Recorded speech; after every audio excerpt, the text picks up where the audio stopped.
ఆయన దంచబడిన ఒలీవా నూనెగా మారిపోయినాడే, పిండైపోయినాడే, మొద్దయిపోయినాడే. ఏమండి, మసాలా నూరుతాం, ఎంత ముద్ద చేస్తాం. మసాలా మాంసంలోకి మసాలా వేస్తే కొంచెం వాసన రుచి వచ్చుద్దండి.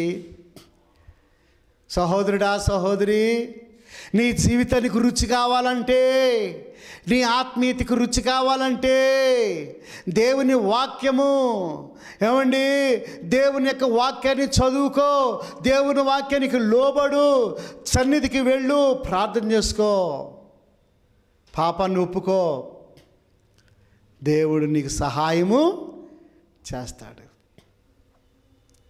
ప్రభునందు ప్రియ దేవుని పిల్లారా, సిలువలో కార్చినటువంటి ఆయన రక్తము ద్వారా